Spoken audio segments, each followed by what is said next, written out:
developing your balance, you want to come into different positions so that you learn to balance in all kinds of different positions. So we're going to use this kind of around the world technique where you stand on one leg and start to bring the other leg around.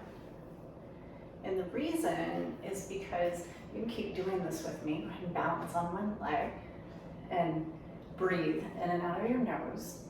If you need to hold on to something, piece of furniture, grab one or two fingers and place them on. But this around the world balance helps because, you know, it's almost never like when adults fall, for example. Most of the time, maybe we trip over something and then we land in a position like this. But if you can't catch yourself in a position like this because you've only been practicing this, then that's all your body has figured out how to do. So let's switch sides. In something like this where we take the leg around the world, you can learn to develop that balance in any position that you might fall into or trip into. Let's say you're hiking. You're not going to hike and fall into a balance pose. You know, you're going to fall into something a little more like that. Keep breathing in and out of your nose. Keep staying nice and calm. Let's talk a little bit about what goes into this. Let's stand up tall and close your eyes. Take your feet together so that the balls of your feet and the heels of your feet just gently touch. And shift your weight into your heels. And start to feel the twitch in your ankle and the grab in your thigh. And how your body might, at this point, be swaying a little bit. Side to side or in a circle. That is balance. You want that. Go ahead and blink your eyes open. You want that because it builds strength in your ankles. Let's say, so for my really seasoned balancers, you want to take a block, and again, you're just beginning, you need a little assistance, one finger on the wall, and practice around the world, right?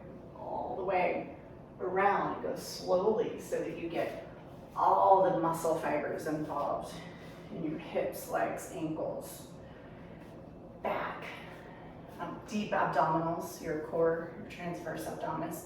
So for anyone who wants to take this up a notch, you stand on one foot on the block and come into your around the world balancing.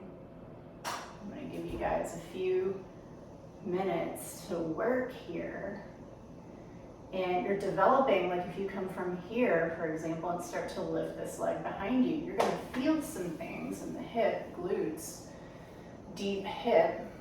You might not normally feel. It's really important to have that deep strength near the joints so that your joints get a full benefit from this. Cha-Cha is going to join us.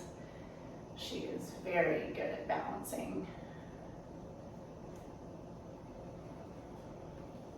And you can put your arms however you wish. Just move slowly so that you develop that skill. Feel your ankle get tired. Feel your hip, maybe your leg get a little tired here.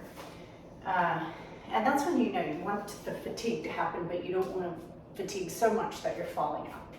So just kind of developing also the skill of knowing when enough is enough. And take your break when you need to. I might be here, I'm like, man, she's still going, because I've just been doing this for a long time. Take your break, take your breath. And anytime I've had trouble, you know, for example, I'm like wobbling, and I'm falling, until I really stop, take a breath, and really, honestly, reset. I'm gonna kind of keep that edgy feeling that's keeping me from balancing in the first place. So stop, take your break. And the more you practice this, the fewer breaks you'll need, and the more fun and playful this practice really becomes, because it is a playful practice. We're on our second side now, and extending the leg in all these different directions. And I can feel you guys building that hip strength, building that strength in the ankle, and the ability to balance or to catch yourself in any position. And if there is one area, like for example here, where this is where I tend to come out of my balance, is this, I want to hang out here a little bit more so I can get that practice in stabilizing here, here, here.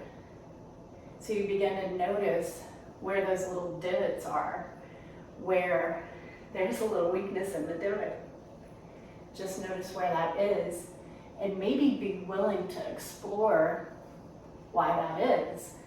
And sometimes it's just merely a simple thing of learning how to turn on that muscle a little bit better, but we'll talk about that in the next session. My name is Allison Rush. Follow me for more videos on all kinds of things, body work, biomechanics, and yoga. See you soon.